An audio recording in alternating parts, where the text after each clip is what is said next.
what I tell people all the time, this is how we communicate in today's world, okay? This is what we don't want. This is typically called life or death by PowerPoint, right? We think in PowerPoint now. This is a true story. I was driving through Colorado a couple years ago. I hit a patch of ice on I-70 coming out of the Eisenhower Tunnel, going like, 65, 70, maybe 90 miles an hour. And I started spinning at top speed, and my life flashed before my eyes, and I swear to you, it was in PowerPoint. So this was a thing I do called life after death by PowerPoint. Basically, don't do these things with PowerPoint. These are the things that people do that drive me nuts. And the only way to show them not to do this is to show them what not to do. So the biggest one I see, the most common PowerPoint thing, number one, people tend to put every word they're going to say on their PowerPoint slide. Although this eliminates the need to memorize your talk, ultimately makes your slides crowded, wordy, and boring. You lose your audience's attention before you even reach the bottom of your first slide.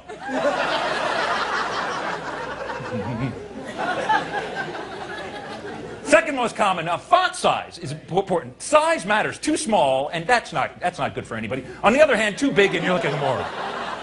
You just look like an idiot. Don't have your fonts moving. Keep your text stationary. There's nothing more annoying than text that doesn't blinking. Don't have it blinking. Don't have it spinning. Don't have stuff flying around the screen. You drive people with ADD crazy. They're just like, oh, what's happening? Oh. Now, since I'm talking about fonts, people are really into fonts. I've noticed this. By the way, here's one of the best jokes that I know. Comic Sans and Helvetica walk into a bar. And ask the bartender for a drink, and the bartender says, sorry, we don't serve your type here. That kills at a font convention, guy. Oh, that's a good one. It's a type. I get it. The font you choose, be very careful. Everybody has their favorite font. The font you choose sends a message about who you are as a person. There's a long list of fonts. We pick one. That reflects our personality. We're sending an unspoken message. So, for example, if you choose Carrier New, it means you're organized and structured, and like to pretend you're still using a typewriter. If you choose Comic Sans, it means you think you're funny. And if you choose Times New Roman, it means you're lazy, apathetic, and unimaginative, and you always use the default.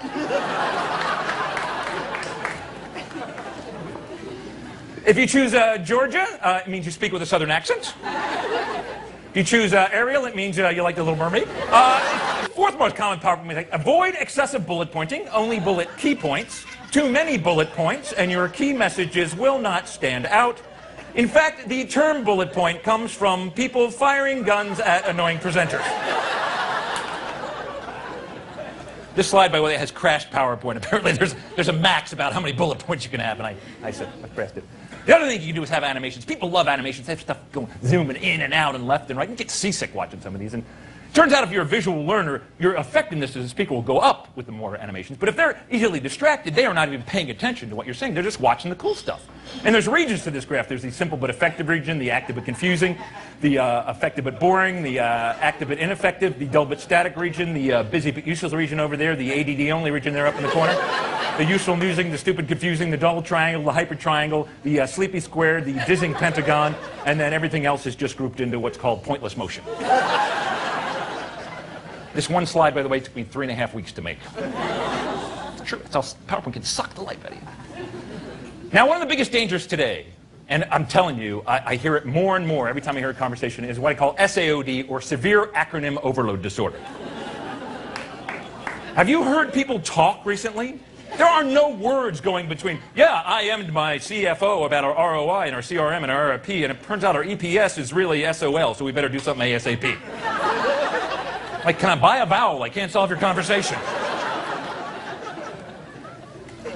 And I made up this resume, but this could be a real resume in today's world. Look, I got an MBA from USC, an MSEE from MIT, a BSEE from DU. I worked at IBM, HP, VLSI. I remember IEEE, EIT, NCAA, NAACP, RPA, AAA.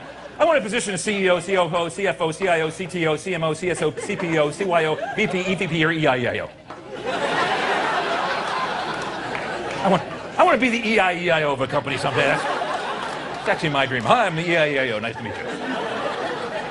Call me Old McDonald. That's all right. Now, kind of my final point, and this people do all the time, is they'll just have graph after graph just to impress you with their graph prowess. And I chose acronym usage. This is my real-time acronym usage. It pretty much goes up and down. I don't know why you'd need the graph, but you can see pretty much peak there. I'll use some more acronyms later. And there's just a chart that doesn't make any sense to you, but I just want to impress you. Here's an acronym letter distribution. C's, I's, E's, N's, and S's are the most common letters that I use in my acronyms. Here's a pie chart letter distribution.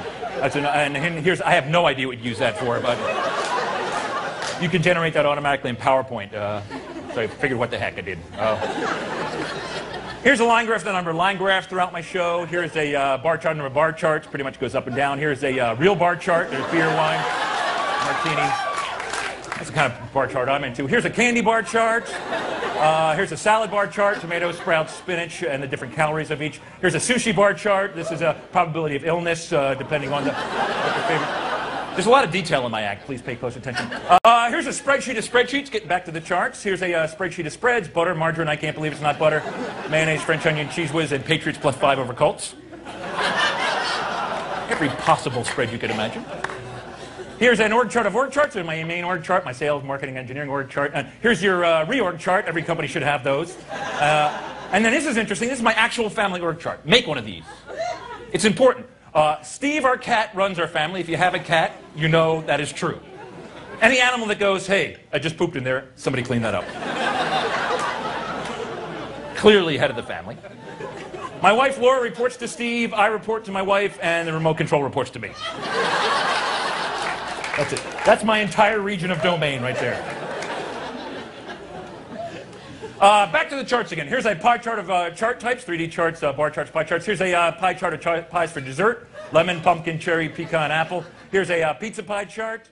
Here's your chart with values of pi for the nerds out there. Yeah, 3.14159, 22.7, 3.14, and pi itself. We have a pie chart. I was thinking, why don't we have a cake chart? So there's a cake chart. Why do we leave the cake out? There's a birthday cake chart. There's a wedding cake chart. There's a bundt cake chart. An upside-down cake chart, and then really that's an upside-down cake chart. And all right, I think I've covered all the charts. Any questions at this point?